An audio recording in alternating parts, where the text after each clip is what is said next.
नमस्कार दोस्तों, 15 अप्रैल की डेली करंट अफेयर्स की क्लास में आपका स्वागत है। जो पहला तथ्य है आज की क्लास का, राष्ट्रीय डोपिंग रोधी agency national anti doping agency के महानिदेशक चुने गए हैं सिद्धार्थ सिंह लोकजाम। सिद्धार्थ सिंह लोकजाम को नाडा का महानिदेशक डायरेक्टर जनरल चुना गया है।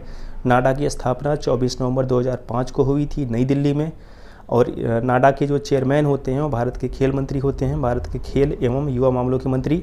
वर्तमान में भारत के खेल एवं युवा मामलों के मंत्री हैं श्री किरेन रिजिजू। तो श्री किरेन रिजिजू नाडा के चेयरमैन होंगे। दूसरा तथ्य है, यूएई देश की पहली महिला अंतरिक्ष यात्री कौन है? नूरा अल मातुसी। नूरा अल मातुसी यूएई यूनाइटेड अरब एमिरेट्स देश की पहली महिला अंतरिक्ष यात्री हैं।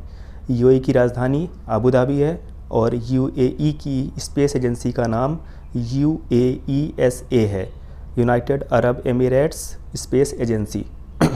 तीसरा तथ्य है, आईपीएल में 100वीं जीत दर्ज करने वाली तीसरी टीम कौन सी है? Kolkata knight rider.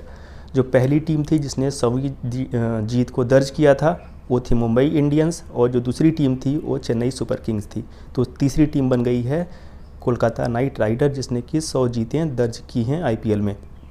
चौथा तथ्य है, पाकिस्तान के मानवाधिकार आइकॉन जिनका अभी निधन हुआ है उनका नाम है IA रहमान। उनका जन्म हुआ था 1930 में हरियाणा में, जब भारत और पाकिस्तान का विभाजन नहीं हुआ था। उनकी मृत्यु हुई थी 2021 अभी 12 अप्रैल 2021 को लाहौर पाकिस्तान में। और इतना आपको याद रखना है कि इनको रेमन मैग्सेसे अवार्ड भी मिल चुका है। रेमन मैग्सेसे अवार्ड, जिसको कि एशिया का नोबेल प्राइज़ कहते हैं, ये IA रहमान को मिल चुका है। अगला तथ्य है पांचवा, सर रिचर्ड हैडली पुरस्कार से किसे सम्मानित किया गया है? केन विलियमसन को।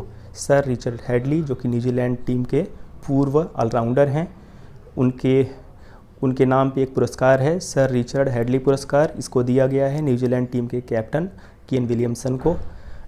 केन विलियमसन 2019 के में जो क्रिकेट वर्ल्ड कप हुआ था उसमें न्यूजीलैंड की टीम उप विजेता रही थी, उसके कैप्टन थे। छठवां तथ्य है, सिरोजा चक्रवात से सबसे ज़्यादा प्रभावित देश कौन सा है? ऑस्ट्रेलिया। ऑस्ट्रेलिया देश सिरोजा चक्रवात से सबसे ज़्यादा प्रभावित होने वाला देश है। ऑस्ट्रेलिया देश को प्यासी भूमि का देश भी कहा जाता है। ऑस्ट्रेलिया के प्रधानमंत्री स्कॉट मॉरिसन हैं और ऑस्ट्रेलिया की राजधानी कैनबरा है। न्यूआंस कम्युनिकेशन का अधिग्रहण किस कंपनी ने किया है? माइक्रोसॉफ्ट ने। माइक्रोसॉफ्ट एक बहुत ही बड़ी कंपनी है सॉफ्टवेयर्स की, उसने अधिग्रहण कर लिया है न्यूआंस कम्युनिकेशन का। 14 अप्रैल को मनाई जाती है अंबेडकर जयंती। डॉक्टर भीमराव अंबेडकर जयंती 14 अप्रैल को मनाई जाती है। 1 करोड़ कोविड-19 वैक्सीन खुराक देने वाला दूसरा राज्य कौन बना है? राजस्थान। राजस्थान दूसरा ऐसा राज्य है जिसने 1 करोड़ कोविड-19 वैक्सीन खुराक दिया है। ऐसा पहला राज्य भारत का कौन सा है? महाराष्ट्र। महाराष्ट्र ऐसा पहला राज्य है जिसने 1 करोड़ कोविड-19 वैक्सीन खुराक दिया है। अगला तथ्य है, national council of applied economic research NCAER राष्ट्रीय अनुप्रयुक्त आर्थिक अनुसंधान परिषद की पहली महिला महानिदेशक कौन है? Poonam Gupta. Poonam Gupta national council of applied economic research की पहली डायरेक्टर जनरल हैं पूनम गुप्ता, और इस काउंसिल की स्थापना हुई थी 1956 में और इसका मुख्यालय नई दिल्ली में है। तो national council of applied economic research की स्थापना 1956 में हुई, इसका मुख्यालय नई दिल्ली में है और इसकी पहली महिला डायरेक्टर जनरल हैं Poonam Gupta. ICC player of the month March के महीने के लिए किसको चुना गया है? भुवनेश्वर कुमार, भारत के तेज गेंदबाज भुवनेश्वर कुमार को। फरवरी के महीने के लिए किसको चुना गया था? R अश्विन, रविचंद्रन अश्विन को। और जनवरी के महीने में किसको चुना गया था? ऋषभ पंत को, R पंत को। ICC player of the month her month इसी साल से स्टार्ट हुआ है, सन 2021 से स्टार्ट हुआ है जनवरी से। तो जनवरी के महीने के लिए चुना गया था ऋषभ पंत को, फरवरी के महीने के लिए R अश्विन को और मार्च के महीने के लिए भुवनेश्वर कुमार को। तो आप देख सकते हैं तीनों भारतीयों को चुना गया है अब तक। अगला तथ्य है, आहार क्रांति आंदोलन की शुरुआत किसने की है? डॉक्टर हर्षवर्धन ने।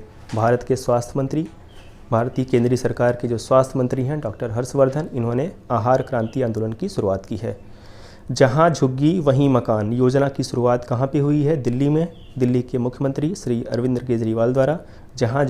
जहां झुग्गी वहीं मकान योजना की शुरुआत हुई है। अगला तथ्य है, हॉकी से संबंधित किस खिलाड़ी का अभी निधन हुआ है 88 वर्ष की आयु में? बलबीर सिंह जूनियर का। बलबीर सिंह जूनियर जो कि हॉकी खेल से संबंधित थे, उनका अभी हाल में निधन हो गया है। उनका जन्म 1932 में जालंधर पंजाब में हुआ था और वे 1958 में जो एशियन गेम्स हुआ था उसमें भारतीय टीम उप विजेता रही थी, उस टीम के ये सदस्य थे। तो हॉकी से संबंधित बलबीर सिंह जूनियर का 88 वर्ष की आयु में निधन हो गया है। वे 1958 के एशियन गेम्स में उप विजेता रही भारतीय टीम के सदस्य रहे थे। 15वां तथ्य है, रायसीना डायलॉग के 6वें संस्करण के उद्घाटनकर्ता कौन हैं? श्री नरेंद्र मोदी। भारत के प्रधानमंत्री श्री नरेंद्र मोदी रायसीना डायलॉग के 6वें संस्करण के उद्घाटनकर्ता हैं। और इसका थीम क्या है? इसका थीम है viral world, outbreaks, outliers and out of control. Viral world, outbreaks, outliers and out of control इसका थीम है। रायसीना डायलॉग की शुरुआत हुई थी 2016 में। यह एक मल्टीलैटरल कॉन्फ्रेंस होता है जो कि भारत की एक्सटर्नल अफेयर्स मिनिस्ट्री द्वारा हेल्ड किया जाता है और इसकी शुरुआत जैसा कि मैंने बताया 2016 से हुई है।